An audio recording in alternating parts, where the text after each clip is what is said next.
If you've been a fan of the channel for any length of time, you know how much I love the Motorola Edge smartphones, but never on release. And once again, that's the case. The $550 initial MSRP is an absolute non-starter, especially with such strong mid-range competition from Google and OnePlus, even Samsung. You can throw the S24 FE in there. But that being said, it'll be one of my favorite value picks in a couple months' time, because once that hits $400, the Motorola Edge will once again become one of my favorite smartphones of the year. Let's bring the camera around and talk about what Moto did for 2025.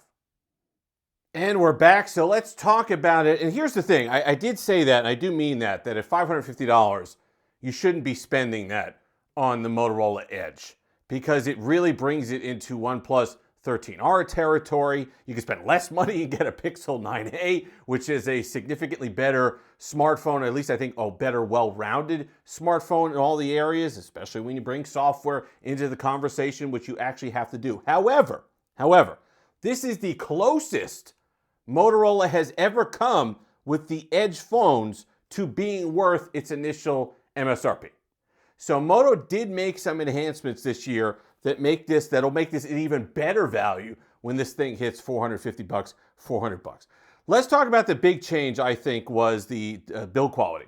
So Motorola really upped the build on this. We're looking IP68, IP69. It's got the mil-spec drop test compliant, stuff like that. So this has been a theme for Motorola throughout the year. They've made all of their smartphones in 2025 a bit more rugged, and that certainly is the case here with the Eco Leather back. It seems to me like Motorola has made the Edge here in the United States kind of the ThinkPhone successor. So that was sort of the case last year with the advertising. You saw the Moto Secure on here, which we'll talk about in a moment. You saw Motorola Smart Connect. You saw that it was a bit of a premium feel to it. I think that's what they were looking to do, because I'm really disappointed we never got another ThinkPhone. I know the ThinkPhone 25 available overseas. It was a different type of phone, but I really think for the United States that they're targeting the Edge as kind of filling that gap between being a little bit more rugged but having a little bit more performance and also being that business-minded phone. This is certainly in that forest green. It's tough to tell on camera indoors. You get this in sunlight though, and it absolutely, you can see that green color coming through. 181 grams on this one. It's nice and light. You got the tapered, so yes, you do have a heavily curved display, which I'm not a huge fan of anymore in 2025, but if you're a fan of that, if you think it makes a device look premium, you do have one of those infinity displays. But the benefit is this, the frame, it really tapers the frame down to almost nothing. And you can talk about all these thin phones all you want. Nothing's going to be thinner than this. The part that's actually touching your hands and your fingers is quite thin. Gorilla Glass 7i, so it's a little bit better. We've gotten Panda glasses and other different glasses over the years on the Motorola Edge devices, so that was a nice upgrade as well. So I'm not going to recommend you bang it around, but it will take a couple dings and dents without completely falling apart. The other thing that Motorola actually improved again, but wasn't really a problem, and it was probably the bit of the Motorola Edge from the previous years that I think was worth the price of admission, or at least the initial MSRP, is the display. Gorgeous display, super HD display. What does that mean? Well, it's a bit above 1080p. You're looking at 1220 and a higher PPI. I forget what it is, but it's a 6.7-inch OLED, a gorgeous, gorgeous display, saturated, contrasty, games and everything looks great, nice and bright too. It's just a solid performing display, and it just looks amazing. And if you stack it up against any of these phones, even the $600 phones, put it at any phone in the mid-range, and I think of this display comes out on top. So that's certainly a bit of this phone that's worth $550. And that's what makes the Edge conversation always so confusing, because Moto has a different way of building value into the mid-range phones. Awesome display, better build quality than that you're getting on some of the other mid-range devices. But then we're going to get to performance and software, and that's where things kind of become decisively mid-range. So let's talk about that performance. Dimensity 7400, not bad. Okay, I'm going to do a comparison probably between the A36, which I am testing, the Samsung Galaxy A36, and this guy. And I got to say, listen, let me tell you something. Just anecdotally so far, the Motorola Edge with the Dimensity 7400 is running better. 8 gigs of RAM, that does help. 8 gigs of RAM is nice, 256 gigs of storage, so you're getting really nice performance here. It's smooth, don't really notice any hiccups. You're able to do daily stuff, no problem. I'm able to do light gaming, I'm able to do medium gaming. Genshin Impact runs fine on it. So Pokemon Go, obviously no problem, stuff like that. So there's a lot of different things that you're getting here performance-wise that, yes, does it match a Tensor 4 in the 9A? No. Does it match the Exynos 2400E in the Galaxy S24 FE? No. Does it match the Snapdragon 8 Gen 3 in the 13R? No, absolutely not. But that's where Motorola kind of lags behind. But for a just purely mid-range $350, $400 value, sometimes later in the year, you can get these for $300 brand new.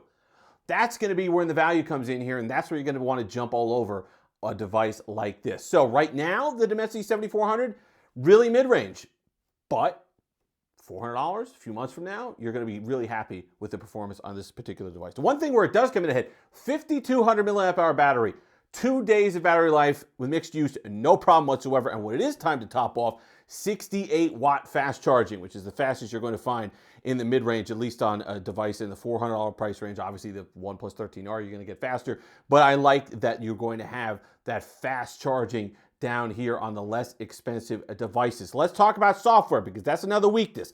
I do like Hello UI. I do like that Android 15 is running well on this. No problems. I get all the features that I want. I get everything. It's fine. 2 years of OS updates. And I've complained about it before, and I'm not going to complain about it again. It's just the way it is with these Motos. And when I did my review for Android Police, the way I broke it down, I think even the title of it was My Carrier Deal Darling is Back. And that's exactly how you have to look at this phone. Because when I complain about Motorola updates, I get it. Nobody's giving them a pass, right? I'd love to see more updates and software updates from Moto devices. But here's the deal, and here's the feedback that I get. And here's what I guarantee a majority of the buyers of this phone are. They're like, in 2-3 years, I'm going to buy another one anyway. I'm going to buy another one on a carrier deal, trade this one in and get it for $1. Or whatever it is. I'm going to go to Metro PCS and get this for pennies on the dollar. $1 a month. AT&T, same deal. I'm going to walk into Walmart and pick this up cheap. So it doesn't really matter. And if that keeps the price down, if I could get those 2 years, now they have to be more timely, okay? I can't be waiting 6 years for Android 16. But if they're able to get them out in a timely fashion, which Motorola has not proven it could do, this is a device that you then look at and you're like, you know what? Okay, 2 years with 3 years of security updates. Does it stink? Absolutely. Does it compare to anybody else in the mid-range? Nope. Everybody else is leagues ahead of that. But the mindset of the Moto buyer, I'm going to get the value, I'm going to get the performance, I'm going to get everything, I'm going to get a nice build quality, gorgeous display, and in 2 years' time, I'm going to pick up another one for pennies, so it doesn't matter anyway. So I think that that's really what we have to keep in mind. And plus, you get stuff like Motorola Smart Connect, you get Moto Secure, which I think is the best software on any sort of Android platform, and nothing is going to be secure totally, right? But I think you get more granular control. You could go in here if something is recent app access, if something is using something it shouldn't, if something is using a calendar, you're like, why is my weather app using the calendar? You could go ahead and see those rogue apps using things and permissions that it shouldn't, and go in app by app and make sure that your phone is relatively secure, as secure you could get something on the Android side. Cameras. Now, cameras are actually pretty decent. I'm going to stick with the 50 megapixel primary. I'm going to throw up one shot because I think this is indicative of exactly the type of performance you could expect. The previous Edge devices, the G Stylus as well, that 50 megapixel sensor is saturated, it's contrasty, it's nice. In good lighting, you're going to get a fantastic image. In weak lighting, yes, it's going to fall off. Take a look at this. This chicken or rooster or whatever was mid-flap, was having a fit. I'm going up, making noise, flapping around. It captured that image.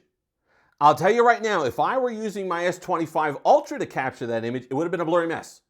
So despite it being a supremely mid-range device with a so-so camera system, the primary sensor can still capture some good shots. They're still saturated, and you're still going to get pretty decent performance capturing motion, daylight images, stuff like that. The rest of it, listen, you do get a telephoto 3X, so that gives you some versatility. You get the ultra wide, which stays at 50 megapixels, I believe.